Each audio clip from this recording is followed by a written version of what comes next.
Hello అండి, అందరికీ నమస్తే. నేను మీ Vaishnavi from Vijayawada. So chess board basic concepts గురించి నేర్చుకుందాం ఇవాళ. సో యూజువల్లీ అందరికీ తెలిసిందే, ఇది చెస్ బోర్డ్. దీంట్లో టోటల్ నెంబర్ ఆఫ్ స్క్వేర్స్ వచ్చేసి 64 ఉంటాయి అన్నమాట. అందులో లైట్ స్క్వేర్స్ 32 ఉంటాయి, డార్క్ స్క్వేర్స్ 32 ఉంటాయి. అదేంటి లైట్ స్క్వేర్స్ ఏంటి, డార్క్ స్క్వేర్స్ ఏంటి? వైట్ అండ్ బ్లాక్ కదా అనేది. కానీ ఇక్కడ మనం వైట్ స్క్వేర్స్ అలాగే డార్క్ స్క్వేర్స్ అని మాత్రమే అనాలి. ఎందుకంటే మనకి చెస్ బోర్డ్లో చాలా కలర్స్ ఉంటాయన్నమాట. ఫర్ ఎగ్జాంపుల్, ఇక్కడ ఒక కలర్ కనిపిస్తుంది కదా, ఇది ఒక డిఫరెంట్ కలర్, ఇది ఇంకో డిఫరెంట్ కలర్, ఇది ఒక డిఫరెంట్ కలర్, ఇది అంతే సేమ్ డిఫరెంట్ కలర్.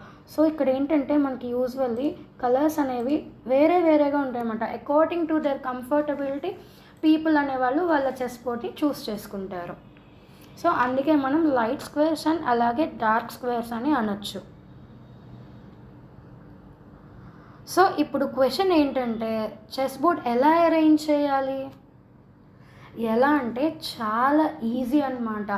ఏం లేదండి, జస్ట్ మన రైట్ హ్యాండ్ కార్నర్ స్క్వేర్ వచ్చేసి ఎప్పుడు లైట్ కలర్ అయి ఉండాలన్నమాట.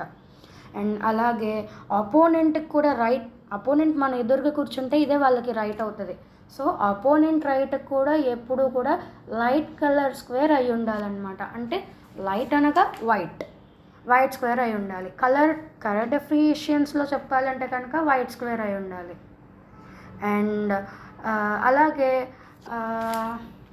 సో ఇక్కడ మనకి ఇంకా చెస్ బోర్డ్లో ఏమేమి కనిపిస్తున్నాయి చూడండి. ఎగ్జాక్ట్లీ ఇక్కడ ఏంటంటే మనకి ఏబిసిడీస్ కనిపిస్తున్నాయి చూడండి, ABCDEFGH. అలాగే నంబర్స్ కనిపిస్తున్నాయి చూడండి, 1 2 3 4 5 6 7 8. సో ఇక్కడ ఏంటంటే మనకి ఈ నంబర్స్ అండ్ ఈ ఆల్ఫాబెట్స్ ఏంటంటే ఇక్కడ చూడండి, వీటిని మనం ఏమంటామంటే స్టాండింగ్ లైన్స్ అంటాం. సో యూజువల్లీ చెస్లో ఏంటంటే standing lines are called files. So వీటిని మనం A file, B file, C file, D file, E file, F file, G file, H file అంటాం. సో అయితే ఇక్కడ ఏంటంటే ఇవి వచ్చేసి స్లీపింగ్ లైన్స్ అనమాట. స్లీపింగ్ లైన్స్ ఏంటంటే ర్యాంక్స్.